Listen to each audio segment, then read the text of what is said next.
Preludio de una nueva persecución. El santo franciscano pudo vivir en paz durante 30 años más. Los milagros y las curaciones no cesaban y los devotos se multiplicaban, aunque estaba lejos de verse libre de sus perseguidores. La situación económica de los capuchinos en Italia era crítica. Sobre todo, en Foggia, donde los religiosos habían depositado grandes sumas en manos de un banquero famoso, Giuffre, el cual se declaró en quiebra. Todo lo que le habían entregado se redujo a la nada. El padre Pío nunca se había visto envuelto en un caso así y desaconsejaba a sus hermanos de hábito a hacerlo. Como buscaba el reino de Dios y su justicia, confiaba que el resto le sería dado por añadidura, CFMT 6:33. De hecho, las donaciones fluían en abundancia y con ellas el santo podía sustentar un hospital que había construido, la casa Sollievo della Sofferenza, cuya propiedad le había sido donada por el propio Emanuele Brunatto. Sin embargo, algunos frailes empezaron a desviar las donaciones que iban destinadas al padre Pío.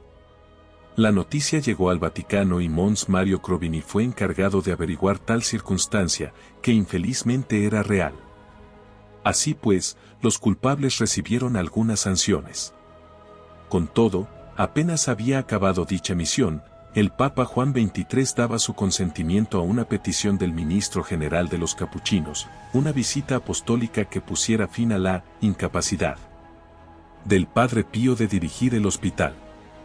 Tan pronto como la decisión fue tomada, algunos de los cohermanos del padre Pío empezaron a investigarlo, poniendo grabadoras en diferentes sitios de su intimidad, como su celda e incluso su confesionario. Un auténtico sacrilegio. Pero ellos afirmaban que estaban obedeciendo órdenes venidas de muy alto. Parcialidad e injusticia por parte de los visitadores. El visitador apostólico, Mons Carlo Maccari, entró en acción el 29 de julio de 1960.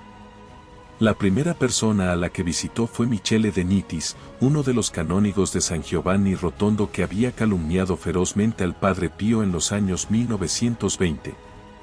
Foto, Emanuele Brunatto y el padre Pío, en 1924, en el convento de Santa María delle Grazie, San Giovanni Rotondo, Italia. Mientras proseguía su trabajo, su asistente, el P. Giovanni Barberini, el mismo que luego afirmaría que una bendición del visitador apostólico valía más que 1000 absoluciones del padre Pío. Tras haber revisado toda la correspondencia del capuchino y no haber encontrado nada que pudiera servir para condenarlo, se pasaba el tiempo en bares y restaurantes de la ciudad. La investigación debería concluir el día 2 de octubre, pero ambos visitadores dejaron el convento el 17 de septiembre. A pesar de la carencia de reales motivos, se tomaron duras medidas restrictivas con relación al contacto del santo con los fieles. El Libro Blanco. El 3 de octubre, el Vaticano publicó las disposiciones de Mons Maccari con respecto al padre Pío, las cuales, según se alegaba, tenían como objetivo proteger a la Iglesia de una especie de forma deletérea de fanatismo. Condenaciones se siguieron unas tras otras y todos, principalmente Brunatto, temían que el padre Pío fuera depuesto de la dirección del hospital. Arriesgándose para defender a su padre espiritual, Emanuele Brunatto envió una calurosa carta al Santo Oficio en la que afirmaba estar dispuesto a hacer estallar esta cábala infernal que dura un tercio de siglo. Si se toca la libertad del padre Pío o si se hace la más mínima modificación en las estructuras de su obra, el hospital, sin su consentimiento y el nuestro. Aún así, las condenaciones no cesaron. Sin otra alternativa, decidió hacer público el caso de las grabadoras colocadas en el confesionario del padre Pío. No pasó mucho tiempo para que un cardenal del Santo Oficio fuera a visitarlo, a fin de restablecer la paz. Llegaron a un acuerdo, Brunatto dejaría las publicaciones y ellos mantendrían al padre Pío en la dirección del hospital. No obstante, una vez más incumplieron su palabra.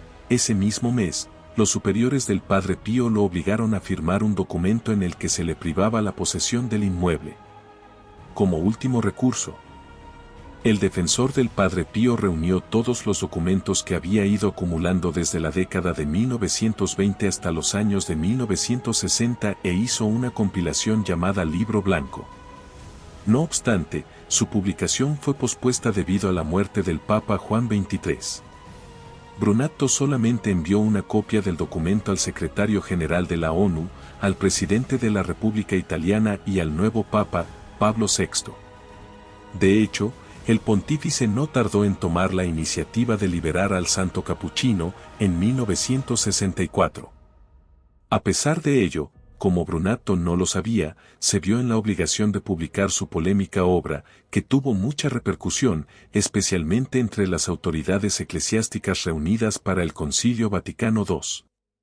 Una muerte misteriosa. Un año después, en la noche del 9 al 10 de febrero de 1965, Emanuele Brunatto fue encontrado muerto en su casa, víctima, según las autoridades, de un infarto. Aunque algunos de sus compañeros plantearon otras hipótesis, como la del envenenamiento por estricnina.